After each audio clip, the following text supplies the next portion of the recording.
As the Civil War raged on, thousands of enslaved Black Americans were forced to support the Confederate Army. As the Federal Army pushed south, many slaves escaped and sought refuge with the Union Army. Because the Confederates were using the slaves in their war effort, the Union Army did not want to return them to the South, which would have been the normal course of action before the war. General Butler of Fort Monroe, Virginia, declared them contraband of war so they could stay in the North and slave masters could not claim legal ownership. Word spread quickly and many thousands fled enslavement and made their way to Washington. At the Capitol, many found work building forts and providing domestic labor. Most came with nothing but the clothes on their backs, creating a refugee crisis. At first, they were crowded into former Army barracks and stables. Disease was rampant. There were immediate needs for food, clothing, and health care, plus long-term needs for education, employment, and care for orphans and the elderly. As staunch abolitionists, the Society of Friends became aware of this refugee crisis as it unfolded. They organized relief efforts, sent money, clothing, supplies, and volunteers. Emily Howland and the citizens of Sherwood offered their services through their church, the Friends Meeting. Each year from 1863 to 1867, Emily and friends made mission trips to refugee camps in Washington and Virginia, bringing boxes and barrels of supplies, heading up the relief effort, and teaching the 3 R's: reading, writing, and arithmetic.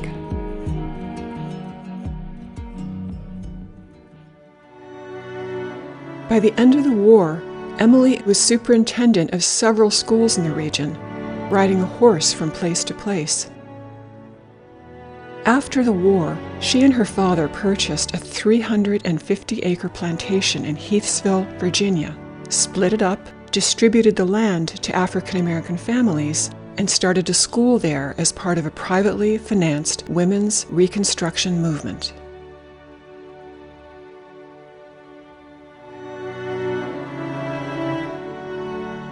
It was during Emily Howland's second mission trip that Carrie Nichols, a nurse and friend, gave Emily a very special gift, a carte de visite photo album on New Year's Day, 1864.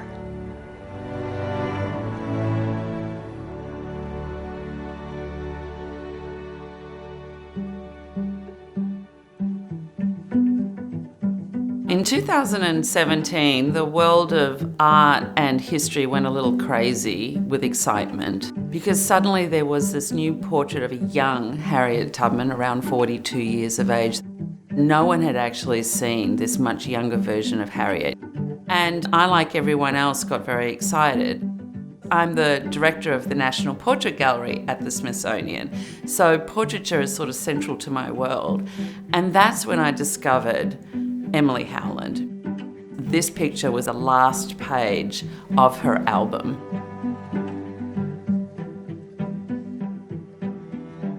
It's very interesting to me that Emily is born in 1827 when the first photograph comes onto the scene. And what's important is traditionally the Quakers really felt that it was an affront to God to try and recreate someone's image. But the camera was seen as a sort of a mechanical wonder where really there was no human interaction involved. So human fallibility was not going to get in the way, and it was truth. It was God's truth. And even more to the point, the camera was really made possible because of light, sunshine. The early photographic studios had to have these big skylights so that you could actually sit and have your portrait taken. As we know, the Quakers or the Friends believed in the inner light of God.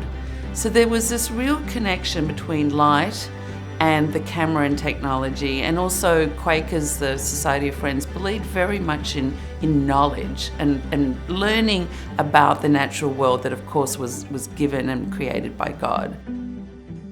It's actually kind of unusual that Emily would collect photographs, but by the age of 21, the earliest photograph we have of her, she's sitting for a camera. It's also extraordinary too because many people couldn't afford the early pictures. They were daguerreotypes, they were one-off pictures that were documented on glass. It was a one-off reverse negative. And they're actually really beautiful, they're very sharp, truly seen as miraculous. But they were expensive. In today's prices, a daguerreotype would have cost you somewhere around $200 to $300. So for most people, that was a sort of out of their price range. Fortunately, Emily was part of a mercantile family. Her father, Slocum, was a very successful merchant. And so she was actually the family was able to afford photographs.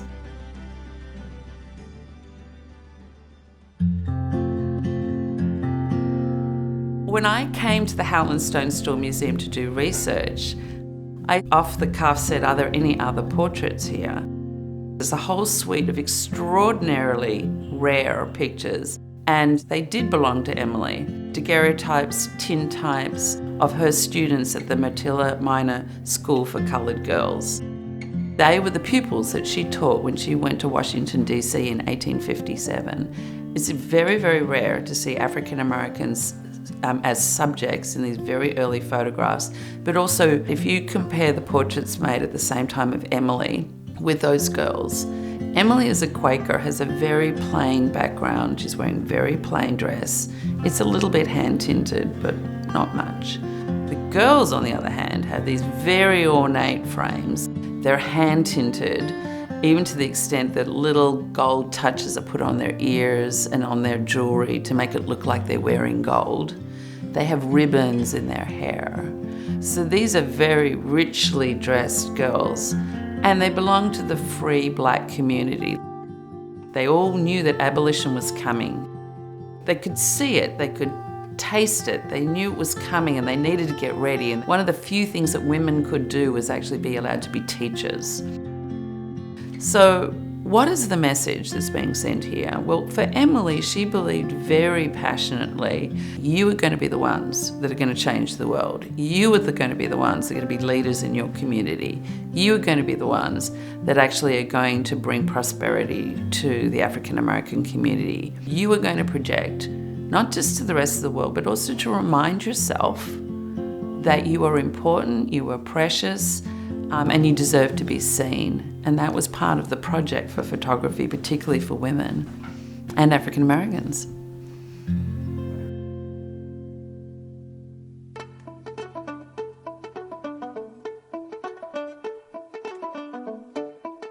Fast forward to around 1861, portraiture and photography collide because a new type of very egalitarian way of making pictures called the carte de visite. And the camera could take 4 pictures at the same time, sometimes 8. And they would print out on a little card, a little piece of cardstock. And suddenly, instead of having to pay $200 or $300, you could pay $20 and get 4 pictures and have them in your pocket. We suddenly see a democratization of representation. We see people that would never have had a portrait done. And it's a very short step then from having a picture of yourself to admiring other people and then saying, let's use photography to send a message about who we are.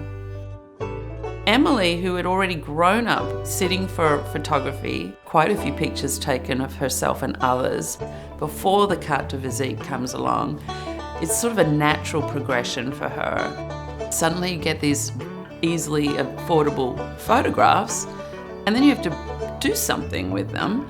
So then a whole new industry comes up, which is the photo album industry. And you can choose multiple colors and sizes and bindings.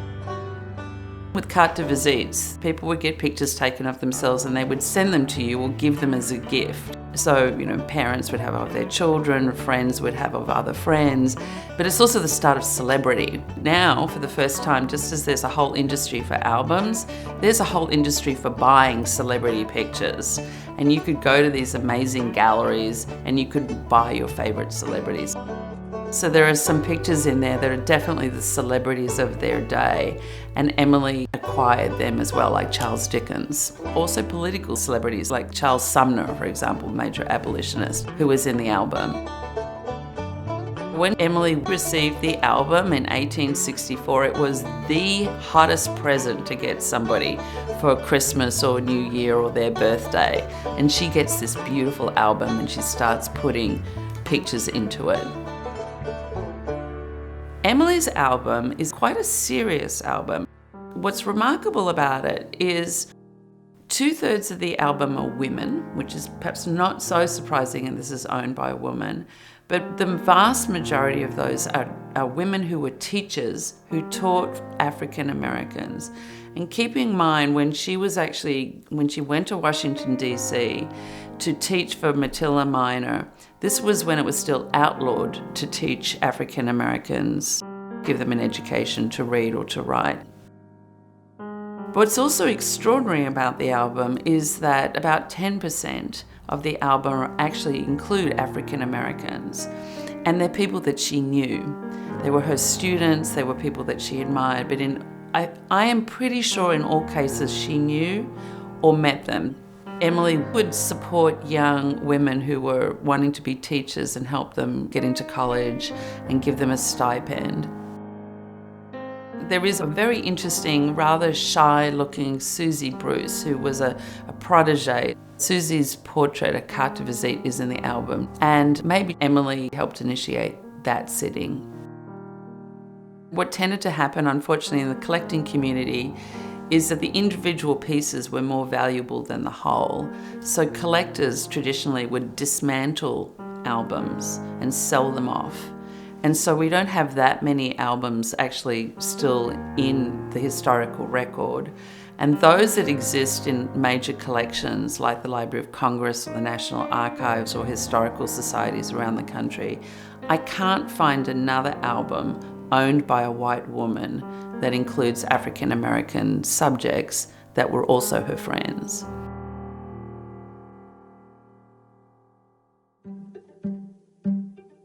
In this album, I saw this fascination with representation. And a lot of what I see, and particularly in my world of portraiture traditionally favoured those who could vote, white men who owned land. And you had to be pretty wealthy. So we talk about the wealthy, the pale, and the male. And as a result, at the National Portrait Gallery, less than a quarter of the collection are women. Because unless you were somehow connected to a man, as a wife, maybe as a mother, only the badly behaved women actually would get their portraits taken, and that would be fairly rare. A woman with very low morals was allowed to go into the community by herself, with the exception, almost to a fault, of Quaker women who were admired for being educated, for being devout, for being simply dressed.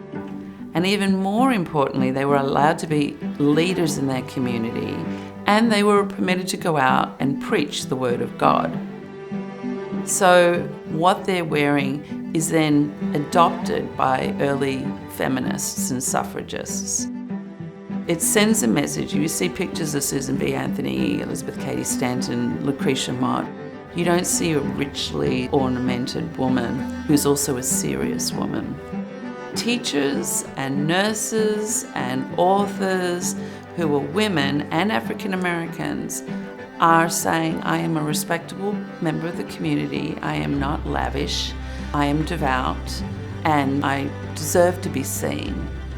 So there becomes a way of portraying seriousness and intellectual capacity that gets translated into photography. The reason that I was very attracted to Emily Howland is that she was able to be an ally to others. She set an example of using her work, wealth, and wisdom to help other people. That actually is serious work and should be recognized. You don't always have to be the loudest voice in the room to have a place in history. And we have to think differently about what it takes to be a leader.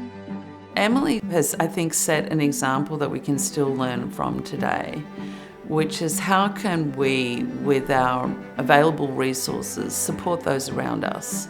Emily believed in the causes that she believed in order to make a better America. And all of those things are still very, very true, and representation still very much matters. The Great Seal of the United States has E pluribus unum, out of many one. And this album is really about the people who were trying to make the country better after a very bloody civil war, and trying to send a message of unity, of interracial friendship, of respect for others that is still very relevant today.